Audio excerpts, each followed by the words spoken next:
So now that the recorder's going, welcome. This is Moderators training. This is an opportunity for you to hear a little bit about the role of a moderator of a session and to hear about some of the tools that you have in that role. As we go along, Armin and I will be glad to take your questions. We ask you to use the, let's see, Candy's coming back in. We ask you to use the raise hand feature. So if we can just test that for a second. If you're connected over a PC, if you could click the button labeled participants at the bottom. Is everybody done? Can everybody do that? And it should bring up a list of everybody who's connected. Do you all have a button that says raise hand? You don't. That's unfortunate. No. Okay. So I'll tell David? Yes. Pardon me, there is reactions down below the row of icons. There's something that says reactions, and if you... Claire's raising her hand. Oh, that's it. Right. You have to go reactions. That's reaction. Not Good. participants. Okay. So if you click on reactions, you can raise your hand that way, and that'll get our attention that we need to stop when it's an appropriate moment and take a question. Has everybody found that, how to do that? Okay, good. Well, in that case, I think we are ready to start. We've got an hour allocated for this. There's plenty of time for discussion, and I'm just going to invite Armin to go ahead and start. I'll put our presentation up on the screen.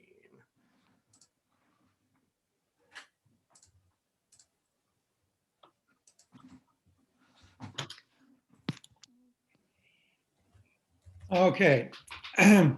Now, most people think of Robert's rules as an artificial restriction rather than as a tool which can facilitate business, maintain order and decorum, or ensure fairness in the sense of protecting the rights of participants. Robert's rules is correctly applied when it fulfills one or more of these three purposes. Next slide, please.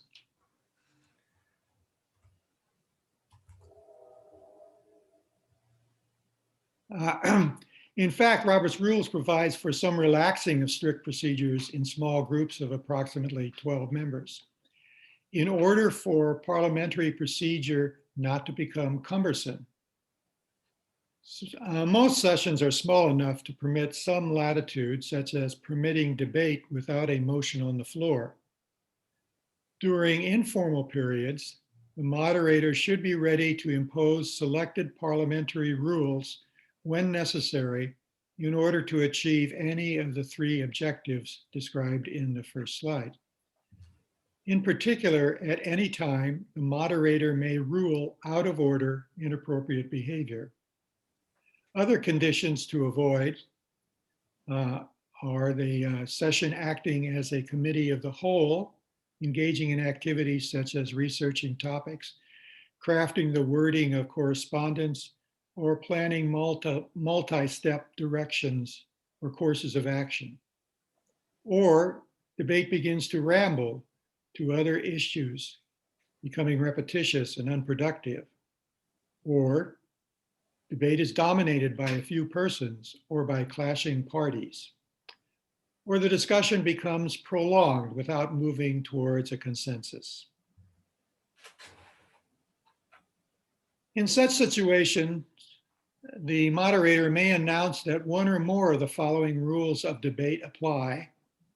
Persons may only speak twice. No person may speak a second time until all have had an opportunity to speak. The chair must recognize a person before the person can address the session. And individuals must address comments to the moderator and not to another member of the session.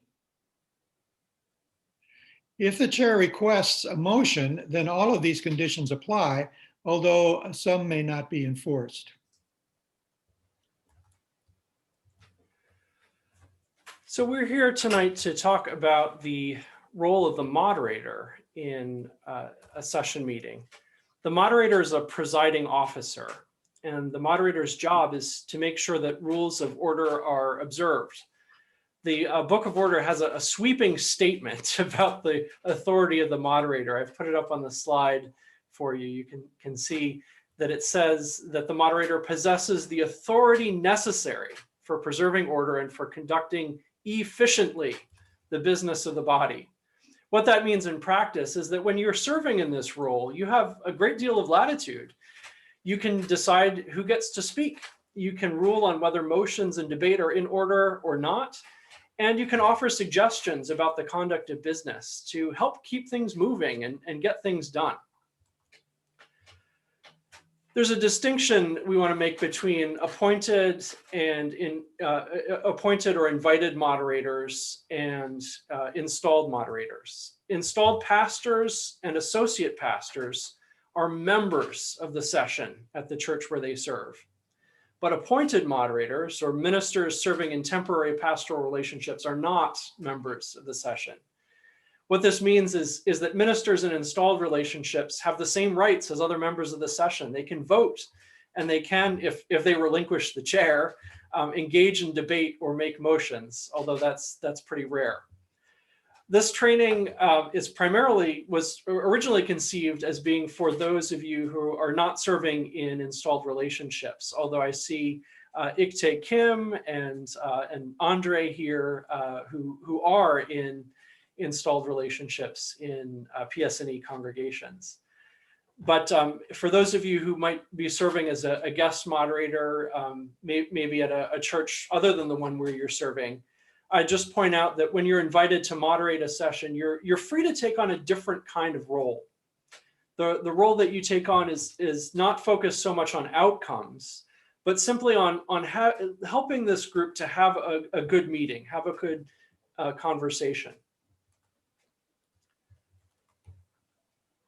You want to make sure that you are adequately prepared for a session meeting. And so what you want to do is to check in with the clerk of session well in advance, work together on a proposed agenda, and try and be guided by the question, what needs to be accomplished? What needs to happen at this meeting? What are the outcomes that are necessary? After you've decided what you're trying to do at this meeting, ask yourself what information or resources are needed to help the session accomplish these goals. And that will help drive decisions about what reports and papers need to be in people's hands before the meeting. And you can go ahead and with the clerk, distribute those materials. You'll also want to think about, are there people that aren't serving on session that need to be part of this conversation, whose advice would be helpful? And that will help you decide if you need to invite certain guests to be at the meeting. You might anticipate some controversy or trouble around certain items of business. It helps to talk these out beforehand with the clerk, especially if you're a guest moderator. The clerk may have a sense of the dynamics in the room and the relationships, who's accustomed to speaking first, who might be have a particular interest in something. Talk with the clerk about what might happen. You want to ensure that the rights of members are respected. So everybody who's a member of the session gets a chance to speak and be heard in debate. But you also might want to be prepared to suggest referring an item of business or postponing consideration if that's appropriate. If there's more information needed, if a smaller group, if the item might benefit from consideration by a smaller group. One tool I just want you to be aware of is something called a consent agenda. We make use of these at Presbytery meetings. And what they are, they're a list of routine action items where you anticipate that there won't be much discussion or debate, that they'll probably just be approved. But obviously, different people have different opinions about what constitutes routine and uncontroversial. So with a consent agenda, what happens is it's presented at the beginning of the meeting, usually after the approval of the agenda. And there's an opportunity for any member of the session to request that one of these items be pulled from the consent agenda and given full and regular consideration during the meeting. And then after that process plays itself out, the remaining items can be adopted with a single vote. A consent agenda can be really helpful if the session's time is limited, if you want to focus your time on more important matters that need the full participation of the body. I have a colleague who devotes every other session meeting to training. And for routine items of business, they can adopt those as part of a consent agenda and then move on into their training. So motions are the primary means by which business is disposed. And therefore, it is important that they be clearly stated and contain all necessary information, such as the action to be taken or a decision to be made, who will execute a future action, the deadline for the action to be completed, or a report to be made to the session. Informally, a moderator may assist the crafting of the wording of a motion with the cooperation of the mover before the moderator first states the motion on the floor. The sequence of disposing of a motion includes making the motion, someone seconding the motion. If it's not seconded, then it fails. The debate, the vote, and then the moderator declaring the results of the vote. This sequence is followed for all forms of debatable motions, such as amendments, postponing consideration, adjournment, or referring to a committee. In practice, the formal wording is presented here. For example, an elder moves to commit to the Building and Grounds Committee the proposal for replacing the roof and to instruct the committee to report recommendations at the next meeting of session. The moderator then says, the motion has been made to commit to the Building and Grounds Committee the proposal for replacing the roof and to instruct the committee to report recommendations at the next meeting of session. In general, the moderator should repeat the motion at every opportunity to keep it before the session. At the very least, after the seconding, after every vote on an amendment, and before the vote, final vote for the main motion. If there is no second immediately made, the moderator asks, is there a second? The moderator then states, the motion has been made and seconded to commit to the Building and Grounds Committee the proposal for replacing the roof and to instruct the committee to report recommendations at the next meeting session. Is there any discussion? Now that's, this is a long example of a motion, and it sounds a little bit silly to repeat it, but it helps keep what is actually being discussed firmly in the mind of the body. David will talk a little bit more about debate and voting shortly. Again, the original motion may be amended informally for minor changes or formally, particularly for substantive changes. When dealing informally, it is courteous to ask the mover and second whether they accept the changes before asking whether there are any objections to the changes. Note that formal amendments involve deleting, inserting, or substituting text. The motion to amend is handled the same way as the main motion, with debate followed by a vote. After an amendment is passed, it is important for the moderator to state the amended main motion before debate on the amended main motion begins. Again, to keep the motion that is being considered in the mind of the body.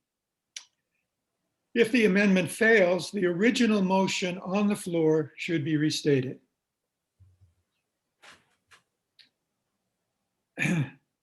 Now, there are several other motions that are frequently used, which we'll cover here. For example, business that requires research, study, or the consideration of alternative courses of action is best referred, that is, committed to a committee.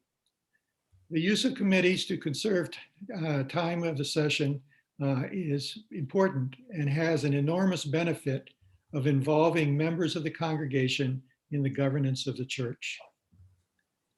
If referring to an ad hoc committee or task force, the elements of the motion to commit should include the elements listed on this slide. That is, the number of members on the committee, how they are to be selected, any instructions to the committee, a date for reporting to the session, and any authority delegated by the session to the committee.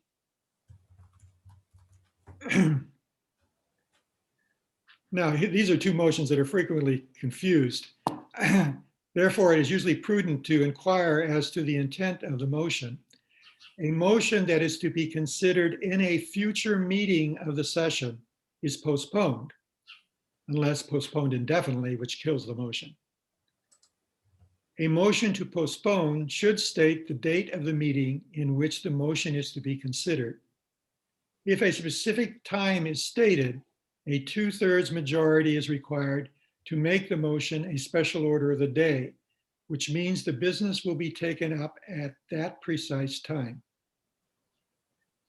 Consideration of a motion that is to be displaced by other business, but to be taken up later in the same meeting is tabled. Tabling a motion is not to be used to limit debate. When discussing sensitive business, the session can go into executive session. Ordinarily, only members of the session may remain unless others are specifically invited, such as employees. Once approved, the moderator apologizes to guests and then requests them to leave the room. In the case of Zoom, they may be sent to the waiting room. Minutes are not taken of the debate. Except actions regarding discipline, we recommend that the vote on motions occur after the session returns to an open meeting. Minutes of actions taken during executive session have to be approved during a subsequent executive session.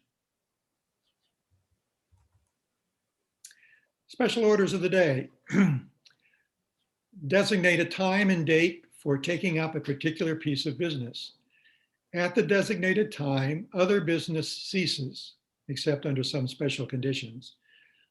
Special orders are useful when guests are invited to speak in order to save them time. Most often they are established by approving the agenda. Therefore, it is important to be cautious about placing times on the agenda, such as the time to adjourn, because when the time arrives, the matter must be considered unless it is clear that the times are merely guidelines to mark the pace of business. It should either be stated by the moderator before the agenda is approved or be stated on the agenda. Rulings related to motions, rulings of out of order related to motions prevent the violation of fundamental rules or the rights of others. Typically, such motions are frivolous, absurd, or irrational, in conflict with constitution or bylaws, designed to thwart the will of the body or deprive others from the right to speak. As an example, attempting to postpone as an effort to cut off debate. Rulings that speech or behavior is out of order are appropriate for substantive infractions. As with rulings regarding motions, it is the speech or behavior, not the person, which is out of order. You should never say you are out of order. It's always your behavior is out of order. Such infractions include impugning motivations, uncivil comments or behavior, disruptions, disregard for the rules of speaking, or violation of parliamentary procedure.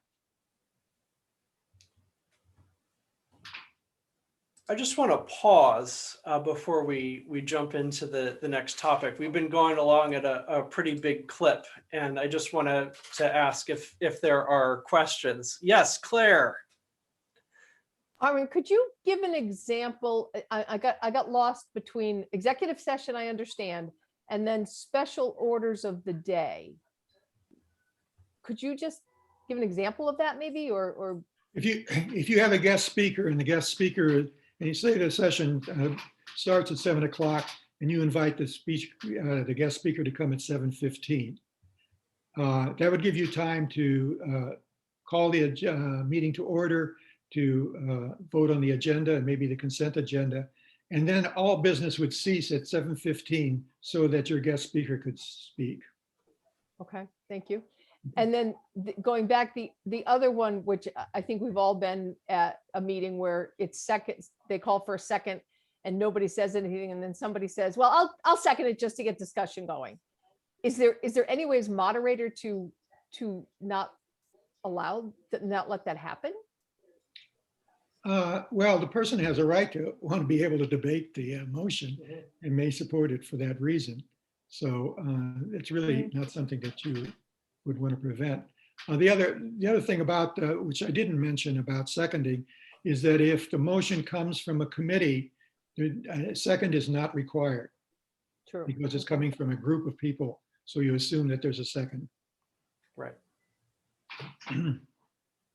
Any other Armin? Oh, Yes. I'm raising my actual hand. Good. Thank you. So Armin, on the slide that is here right now, I just need a little refresher on the vote being taken in an open meeting.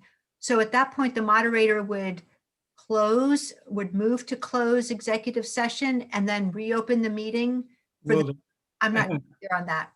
the moderator would invite a motion to open the meeting, to Okay. end the executive session. Okay.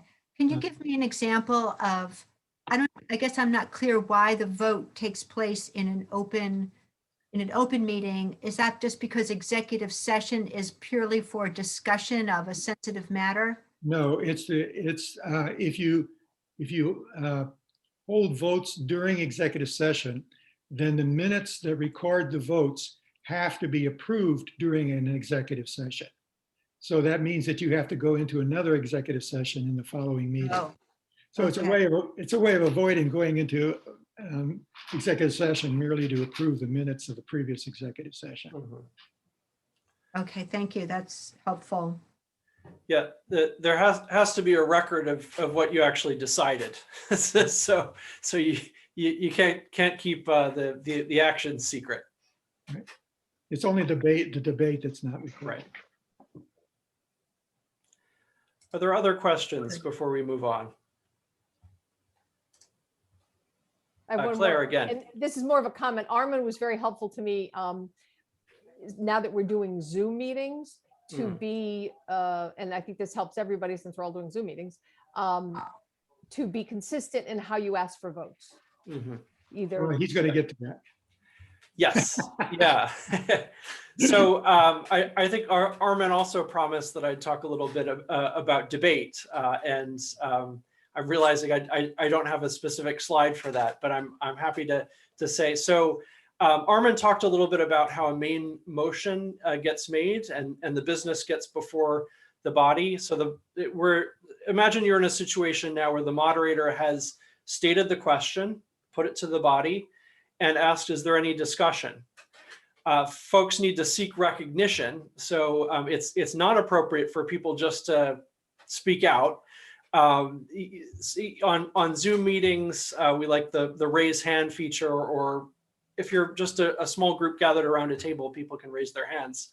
And the moderator calls on somebody and invites them to address the question at hand. Debate needs to be germane to the question. You have to be talking about the question that's going to be voted on. And so in general, you can ask a question for information about it, but apart from that, debate needs to be, I'm in favor of this because XYZ, or I oppose this because XYZ. But I think especially when we're gathered in small groups, it's also appropriate to say, I'd like some more information about this topic, and I'd be curious to hear from somebody who's able to speak to the issue. In general, the convention is that you alternate between speakers in favor and against. This helps to show fairness toward all people that are interested in the question. Although you should know that if there are only speakers on one side, people do have the right to speak until debate has been closed. So until there's a motion for the previous question, if there are people seeking recognition, even if they're all speaking on the same sides, they deserve the ability to speak. Now, as moderator, if you want to kind of help move things along, you can suggest that it looks like there's no one speaking against this. I'm prepared to entertain further speakers if people would continue to continue speaking in favor, but it might also be appropriate to move to a vote at this point. Having heard that, is there anyone that still seeks recognition? So in your role as moderator, you can kind of help move things along. You don't need to be completely mechanistic in the way that you approach debate. So that's a little bit about how debate takes place. Armin covered some of the subsidiary motions, which are appropriate during that time as well. Voting happens when debate is over. Debate can end in a couple of ways. It can end where there's simply nobody else seeking recognition. And as moderator, you'll want to be sensitive to that and looking around, seeing nobody asking to speak. You say, is there any further discussion? If nobody speaks, then you can say, are you ready to move to a vote? And you'll get a sense, people nodding their heads or saying yes. The moderator should state the question to be voted on. It's very helpful for people to know what exactly they're being asked to decide. There are different ways of voting. One in particular that we would suggest for Zoom meetings is voting by a show of hands. This allows you as the moderator, if you pull up your gallery view and you can kind of get a sense of the sweep of opinion on a question, better than everybody just speaking at once and saying aye or nay. Although if you're once again able to do meetings in a room together, sometimes a voice vote is an easy way to handle non-controversial questions. So the methods of voting, a voice vote is the moderator states the question and then says, all in favor say aye or say yes. You can choose the word, you're the moderator, you have that power. All opposed say nay. And then it's up to you as the moderator to judge whether the ayes or the nays have it, or the yeses or the nos, whatever word you used. And then to announce the result of that vote. A show of hands is much the same. All in favor, please signify by raising your hand. All opposed, the same sign. And then you can count the number of hands in favor, a number of hands opposed, and announce the result of the vote. Another way of taking a vote is by ballot. And that generally is when you're able to be in person, although there are electronic tools that let you do this as well. But this is where somebody indicates their vote by writing it on a scrap of paper. In larger settings, you'll appoint tellers. We've done this at Presbytery meetings. There will be usually 2 or more tellers appointed by the moderator to collect the ballots, and then they can count up the ballots and show the total to the moderator. The tellers should not announce the result of the vote. It's the moderator's job to announce the results of the vote. But Armin, did you want to? You wanted to? No, I was just clearing my throat. Okay. But there was with ballots, particularly elections, If you do a ballot, you have to report the number Yes, of votes. right. Yeah, the moderator should announce the vote total when announcing the result of the vote. In any method of using any method of voting, the moderator announces the result by saying either the motion is carried or the motion fails, depending on the result. Any questions about voting so far? If the vote is close and you're doing a voice vote, somebody may call for a division. This is their right as a member of the body. And if there's a call for a division, then you should allow for a show of hands or some other method that'll allow you to put precise numbers to the vote total. And that will allow for assurance about what the result of the vote is. People can also make motions related to how you're going to vote. Somebody can say, I think we need a ballot on this question, and I so move. And if that's seconded, then you can have a discussion about the method of voting. And if that method of voting is approved by the body, then that's what you use. Okay, even within formal parliamentary procedure, there are shortcuts that permit more rapid and efficient conduct of business. For approving the agenda and minutes, for example, the moderator inquires, are there any changes to the agenda or the minutes? If there are no changes, the moderator declares, hearing none, unless there is an objection, the agenda or the minutes is approved. Making the declaration subject to objection establishes a consensus. If minor changes are adopted through consensus, then the declaration is for the amended agenda or minutes. Consensus is a useful tool for moving forward. However, it should not be used too frequently. One of the reasons for that is it tends to create an atmosphere where consensus is expected, suppressing people who object or who would vote negative for the items. As a general principle, for a body to vote on a motion, there needs to be a genuine choice. If one of the alternative outcomes is absurd, then you do not vote. You just move ahead. For example, if the business on the agenda has been completed, then there is no reason to vote on adjournment, because if the motion is defeated, there's nothing for the session to do. The wording of a declaration might be, there being no further business, the meeting is adjourned at 7 p.m. In a similar manner, once a report has been given to the session, either orally or in writing, it has been received. Therefore, there is no need to vote on something that has already occurred. Be careful, a vote to receive a report is not a benign act. It is actually an endorsement by the session of everything contained in the report.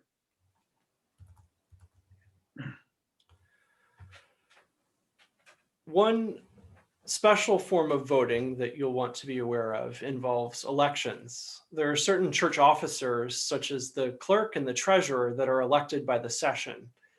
And so these elections take place in a session meeting. You'll also need to elect Presbytery commissioners, and there may be some other positions governed by the church bylaws or session standing rules that require election.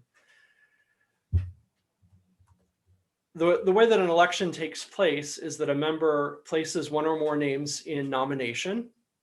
Once some nominations have been offered, the moderator asks whether there are nominations from the floor. The nominations need to be closed either by a vote or by the chair if no other nominations are offered. And if the number of nominees does not exceed the number of vacancies, the moderator simply declares the nominees elected by acclamation. If an election is contested, then you'll need to decide on a suitable method of voting. One thing to note is that if there are vacancies for which nobody has been nominated and nominations are offered from the floor, you fill the vacancies first before challenging one of the standing nominees. The procedures are designed by Robert's rules to avoid the situation where you end up not filling a vacancy where you had an opportunity to do so. So just know that you need to fill up those vacancies first. In general, you don't see contested elections, but sometimes it does happen, and just be prepared for that.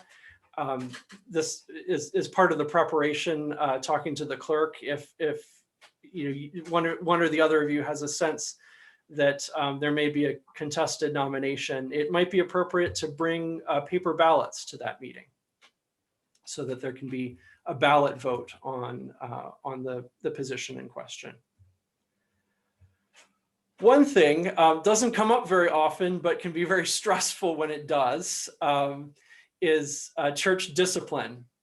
You should know that the session has disciplinary jurisdiction over all church members, including members of the session itself. And the rules of discipline define an offense. A disciplinary offense is any act or omission by a member of a person in an ordered ministry of the church that is contrary to the scriptures or the Constitution of the Presbyterian Church USA. So this describes somebody crossing a boundary of appropriate behavior as defined by the Constitution or the scriptures. What happens one possible way to resolve disciplinary offenses is for people to work things out. And in fact, the rules of discipline encourage that. If that is not possible, though, the rules of discipline provide a process for calling somebody to account, for protecting the church and individuals against further violations, and for beginning a process of hopefully reconciliation where relationships are restored. The way that this formal process is started is that somebody files a written allegation with the clerk, in this case, the clerk of session, if it's a church member whose conduct is in question. What you should know is that the session is the trial court for disciplinary charges that are made against church members. And that means that you need to be very careful when dealing with these procedures. So the session doesn't take a look at the accusation that's come forward, but refers it to an investigating committee. You might have in your bylaws of the church or in a session manual of operation, you may have some rules about how that body is appointed. It should not be session members because they need to be free to sit in trial. This group of people will receive the accusation, will follow the procedures and the rules of discipline about investigating it, and decide whether to file charges with the session. As I said, this session shouldn't be made aware of the content of the allegation, just the clerk announces, hey, I've received an allegation, it needs to be referred to an investigating committee. This may sound intimidating for churches, and in fact, it is kind of a tough thing to deal with. There are church sessions that through the years that have dealt with run-of-the-mill violations of relationships, and sometimes that works very well. Other times it becomes helpful to involve the presbytery.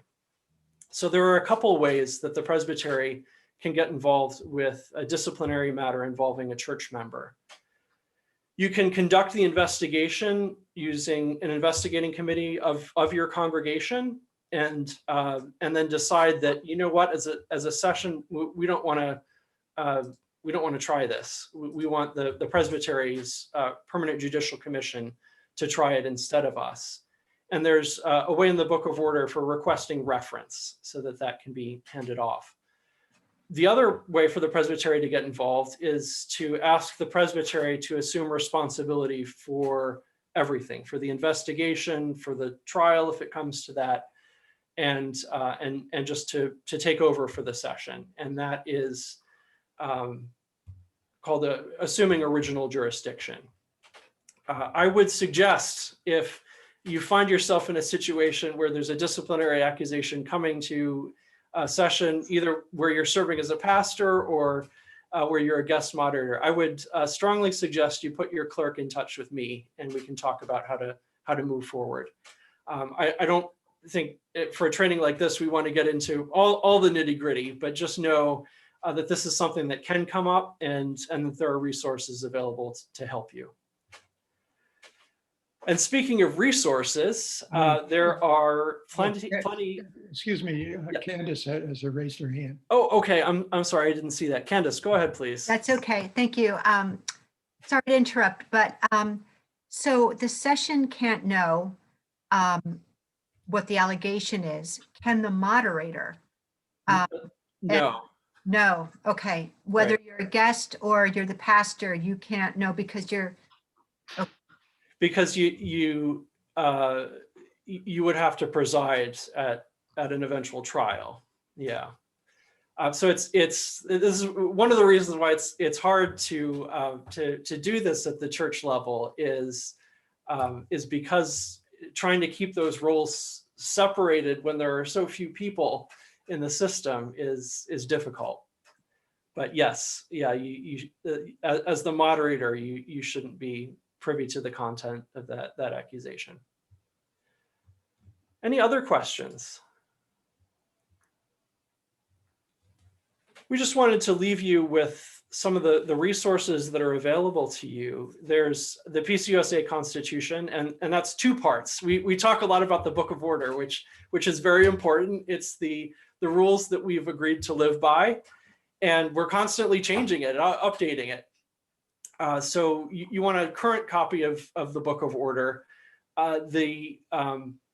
Probably as a first, this past General Assembly in 2020 did not make changes to the Book of Order. So if you have one that says Book of Order 2019 to 2021, that will continue to be valid through 2023. So you can go ahead and use that.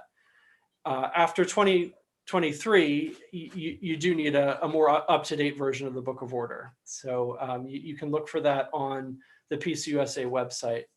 The Book of Confessions is a book containing a number of confessional documents of the church.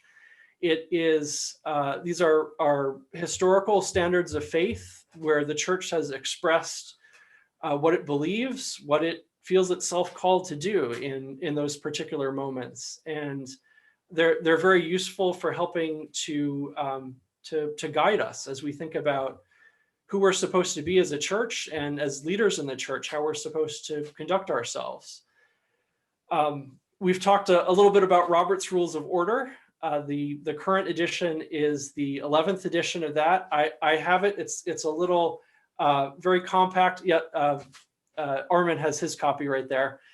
Little paperback book. It fits easily in a briefcase. It can go with you, and it's not something you're probably going to memorize. I confess I don't have the whole thing memorized cover to cover yet, but it is available for you to consult if tricky things come up during the meeting. So you want to just kind of as you get more familiar with it, just have an idea where to find certain things. There are some handy tables in the back that show the precedence of motions. If there's a question about, okay, what do we need to talk about first, when there are multiple motions that have been made and are competing for attention. So things like that are a helpful resource. The annotated Book of Order is available online, and this is probably nothing that you want to consult during a meeting, but it's the text of the Book of Order, and then below each section, it has a list of the ways that part of the Book of Order has been interpreted by the church over the years. So you have authoritative interpretations from General Assembly, which have constitutional force. You have advisory opinions, which is just what it says. The GA is expressing an opinion about the meaning and the application of one of the Book of Orders provisions. And you'll have GA Permanent Judicial Commission decisions too. And again, those have constitutional force. So the same as authoritative interpretations. So if you're curious about, gosh, how is, when people have wrestled with this, how have they decided how to use this? That's where the annotated Book of Order comes in handy. I'm available to you. I love getting questions about polity and problems. I love trying to creatively work with somebody to find their way through a sticky situation. So please give me a call if something comes up and you're wondering about how to do something. Lori Griffith at the Office of the General Assembly is also very helpful. She's the head of the Department of Constitutional Interpretation. So she's available to folks that are really wrestling with something from the Book of Order, and you've looked at the plain text, you've looked at the annotated Book of Order, and something's still not clear. She's really helpful at bringing out the nuance in practically applying parts of the Book of Order. So that brings us to the end of our slides. We've got about 10 minutes left in the hour, and just wondering if folks have questions. I see Claire is raising her hand. Okay, I struggle with, I love what the piece about, at what point do you say someone can't speak a second time until everybody else has had a chance to speak? Right. So that's one of the rules of debate. Okay. That everybody gets in formal debate, everybody gets a shot first, and once everybody who wants to speak has had a chance to speak, then people can speak a second time. You don't get more than 2 bites. Is that right, Armin? Yes, in formal debate, you don't. But this is one of those situations, if you're going to be relaxing some of the rules for a small group, if you're going to impose a restriction like that, you need to announce it ahead of time. Yeah. So if at some point during the debate, it becomes necessary to say, if you've spoken once, you cannot speak again. And usually, if you want to impose that rule, then you need to also impose the rule that they have to be recognized in order to speak. Right. And as clerk, when I'm trying to help my moderator, my pastor, on Zoom, right? And it's really more Zoom, is how to get people to know they have to be recognized. It's hard to interrupt the moderator to help him, but if he's not catching that people are just talking, I don't know. It's just Mute them, Excuse me. keep them muted. sure. Well, yeah, but you really shouldn't mute somebody unless you tell them you're going to do that because they're out of order. But you can communicate with the moderator via chat. Mhm. And you set that up ahead of time. If you're going to be their parliamentary advisor, then you need to have that communication channel established ahead of time. I think particularly with Zoom, it's helpful to do a lot of that expectation setting right at the outset. And so if you've noticed at meetings in the past that it's been a problem that people just kind of speak out and it creates confusion, then maybe talk to the pastor ahead of time, talk to the moderator, and say, how can we set a different expectation? Do we need to say at the beginning of the meeting, we're going to ask people to use the raise hand feature to seek recognition. If you create those expectations, I think Armin's point is well taken, that if you're imposing restrictions kind of in the middle of things, people might take it personally. Yeah. Why now? Why me? But if you start out from the outset saying, I think this is going to help us have a better meeting, and so let's do things this way. Great. Thank you. It goes down a little easier. Thank I you. saw Anne Marie has a question. Well, I was just going to say, I was on a Zoom meeting that had a committee, and it just started out, everybody is on mute. And so the moderator really was the moderator, and then would say, Claire, please unmute and speak to this, or your hand is raised, speak to this.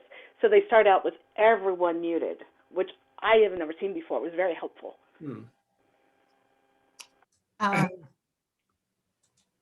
Candy. Oh, Thank you.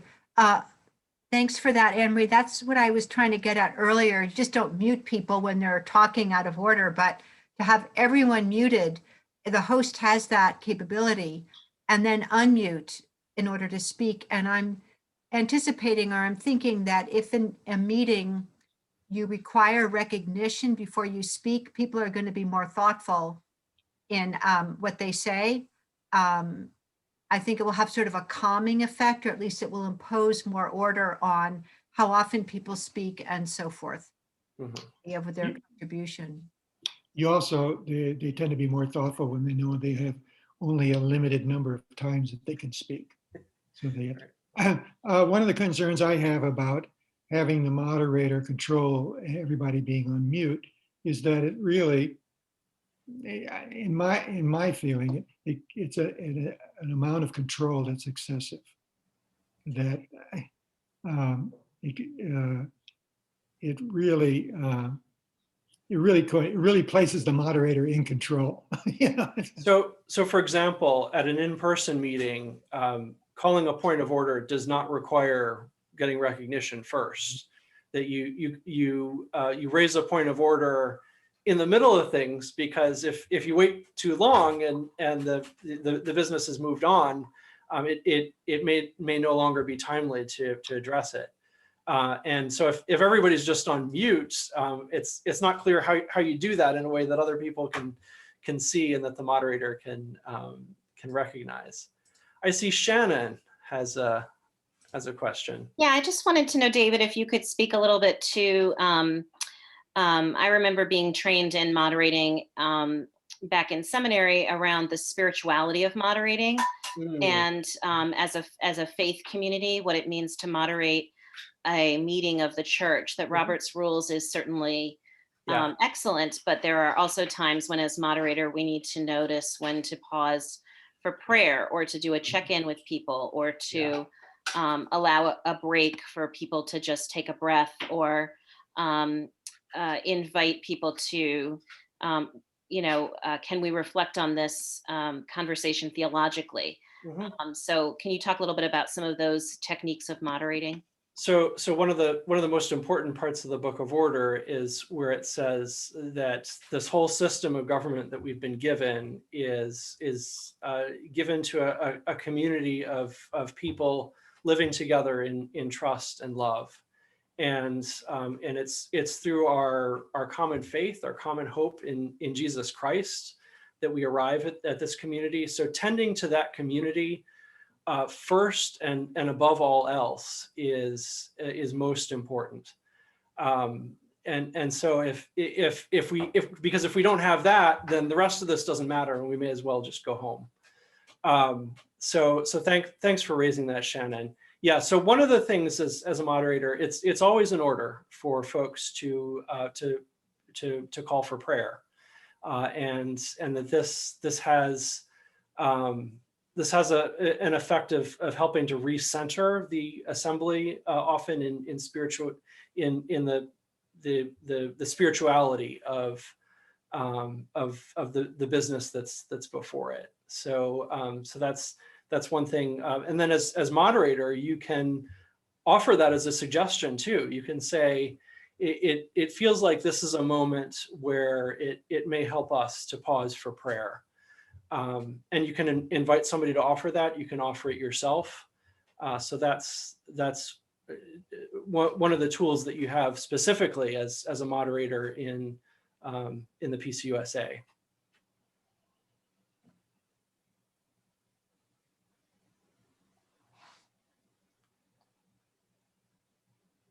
Shannon, do you have I don't know, do you have an example of where you've seen that used effectively, that where it kind of changed the, I don't mean to put you on the spot. Oh, yeah, I think it's, I used it more when I was moderating in congregational ministry, but that it's oftentimes helpful to say, can we take a step from this conversation? Because oftentimes we veer into conversations without theological reflection Mhm. in the church, and invite people into that. And also to not everything needs to be a debate in Roberts, but more of a relational conversation. Can we invite people to take a pause and write down where you're at, and where you hear God calling you in this moment, or where you hear God speaking to you, and then let's go around and share.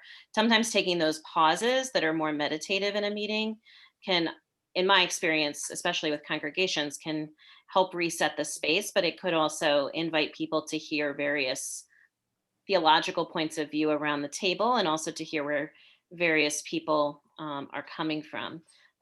So moderating is both about sort of that, setting the space, and of course you want to adhere to the rules, but setting the space for it to be a spiritually transformative experience for everyone, because that's really the main piece for us in the church, I think, is not necessarily doing the rules right, but being transformed and growing in discipleship. So that was how I tried to balance it when I was in parish ministry, I think.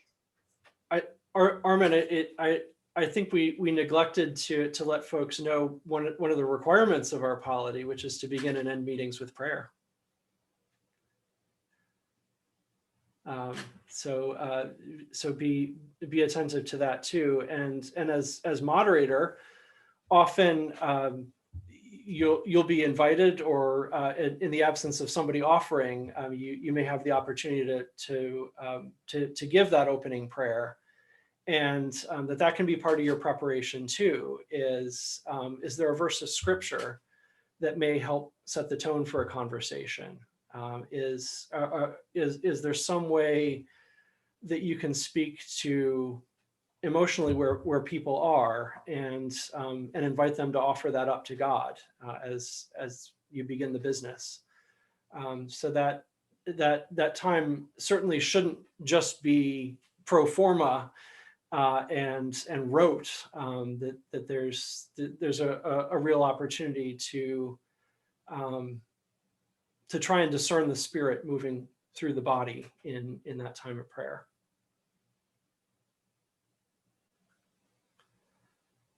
Candy. In your experience, do many sessions begin their meetings with a full-fledged devotion, or is it usually just an opening prayer? It varies.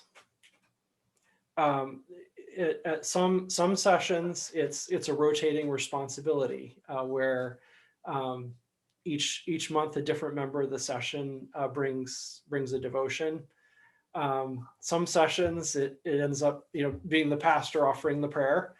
I think it can be a really rich experience if you as moderator encourage folks to share that responsibility, and maybe provide some resources for people that feel unsure. But I think it's good to hear different voices praying. It's good to hear what scriptures speak to different people in the body.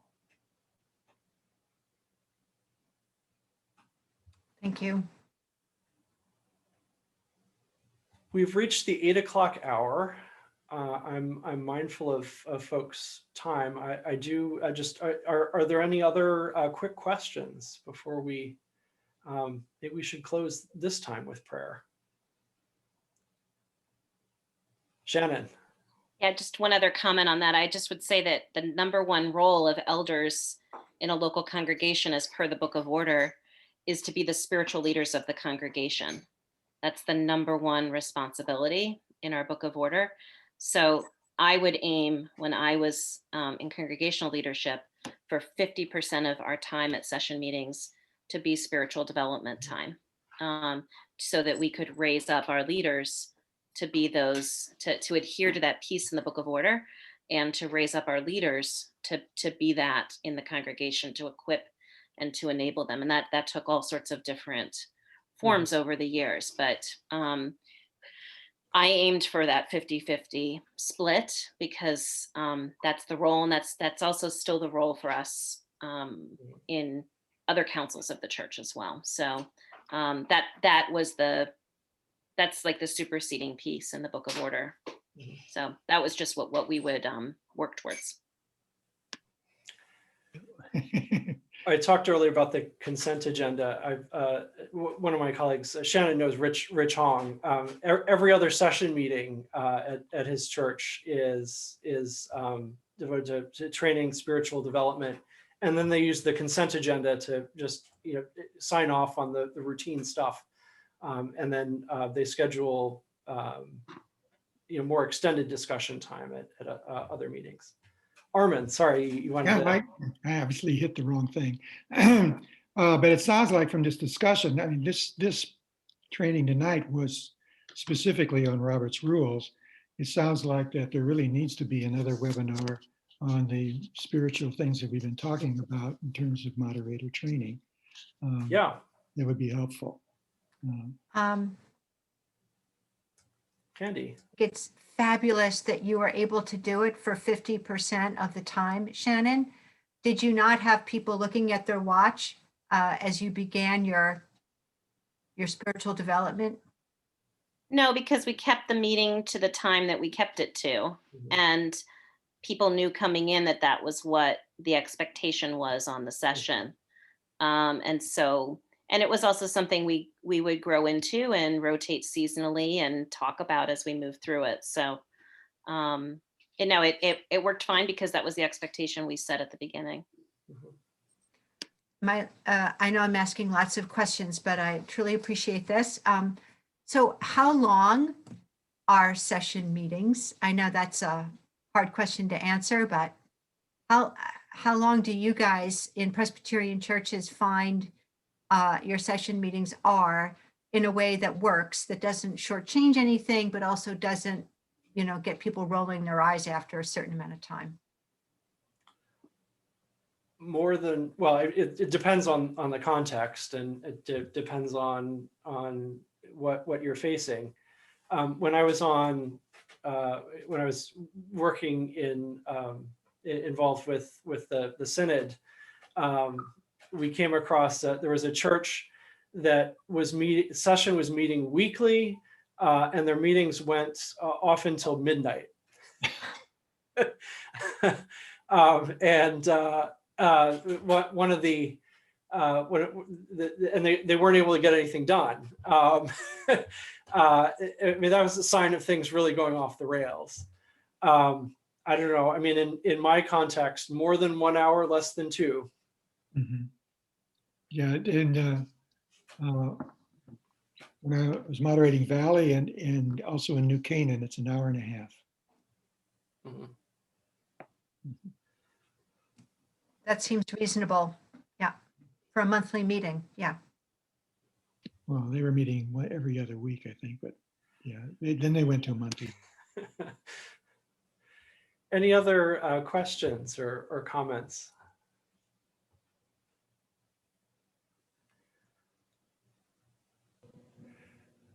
Would anybody like to close us in prayer? I'm happy to if nobody volunteers. Friends, let us join our hearts together in prayer.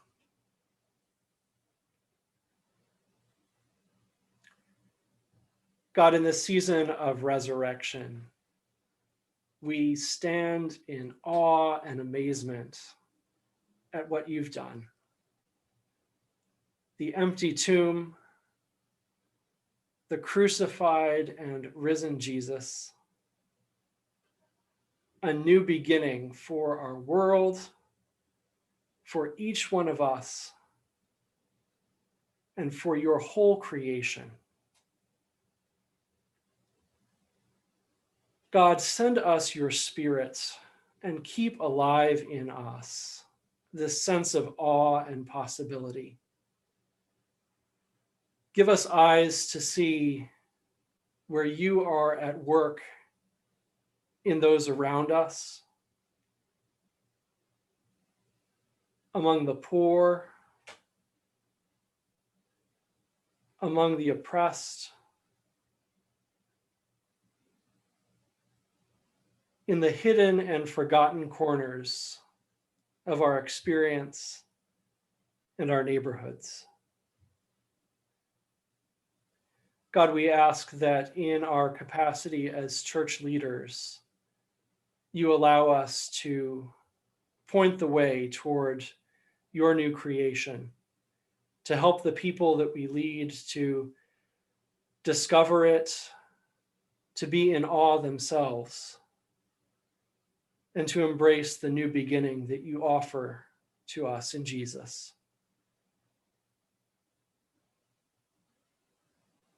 God, we ask you to go with us as we leave this gathering.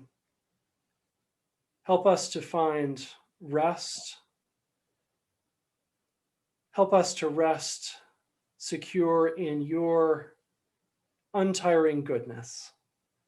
We ask this in Jesus' name. Amen.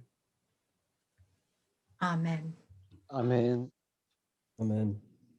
Thank you so much. Thank Yes. you. It was Thank- great. Thank you. This was Thank you. fantastic. A lot of work. Thank you so much. Thank you so Thank much. you, Armin. Thank you, David.